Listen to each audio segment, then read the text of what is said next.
இன்னைக்கு திமுகவில் என்ன கிட்னி திருடுறான், யாருமே ஆஸ்பத்திரிக்கு போக முடியாதாட்டு.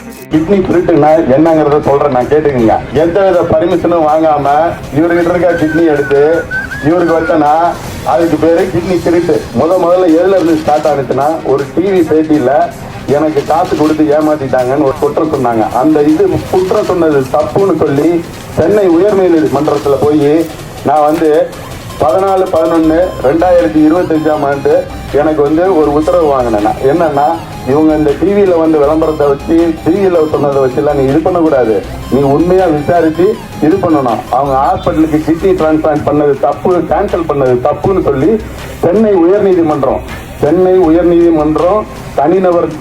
தனிநபர் நீதிபதி ஒருத்தர் நீங்க பண்ணது தப்பு, அவர் பண்ணலாம்னு சொல்லி எனக்கு உத்தரவு கொடுத்தாங்க. எஸ்ஐடில இருந்து சார்ஜ் ஷீட் ஃபைல் பண்ணுவாங்க, குற்றப்பத்திரிகை தாக்கல் பண்ணுவாங்க தெரியுமா? அந்த குற்றப்பத்திரிகை தாக்கல் பண்ணாங்க. அந்த குற்றப்பத்திரிகை தாக்கல் பண்றதுல எங்க ஹாஸ்பிட்டல் பேரு எந்த இடத்துலயும் தப்பு செய்யலன்னு சொல்லி பண்ணியிருக்காங்க. மற்ற 2 ஹாஸ்பிட்டல் பேர்ல தான் பண்ணியிருக்காங்கன்னு சொன்னாங்க.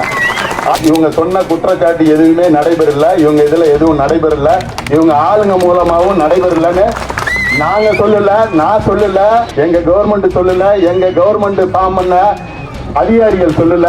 யாரு சொன்னாங்கன்னா, 2 நீதிபதிகள் கொண்ட எஸ்ஐடி சிறப்பு புலனாய்வு குழு அதை விசாரணை பண்ணிட்டு என் ஹாஸ்பிட்டல்ல எந்த விதமான தப்பு நடக்கலங்கிறத சொல்லிட்டாங்க.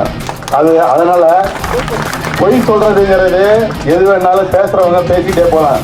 நான் இது வரலும் லட்சக்கணக்கான மக்களுக்கு ட்ரீட்மெண்ட் கொடுத்துருக்குறேன், யாருமே ஒரு புகார் கூட சொன்னதில்லை. இவங்க எல்லாருமே என்னோட அரசியல் வளர்ச்சியையும் அரசியல்ல என்னை எதிர்க்க தைரியம் இல்லாமல் கூட்டணிக்கு தள்ளி விட்ட ஏடிஎம்கே காரங்க பிளஸ் கூட்டணிக்காரர் வெளியூர்ல மிரட்டுற மாதிரி மனத்திருளூர்ல மிரட்டிட்டு போயிடலாம் அப்படின்னு நினைக்கிறாரு. அதுவும் நடக்காது என்பதை சொல்லி இருக்கிறேன்.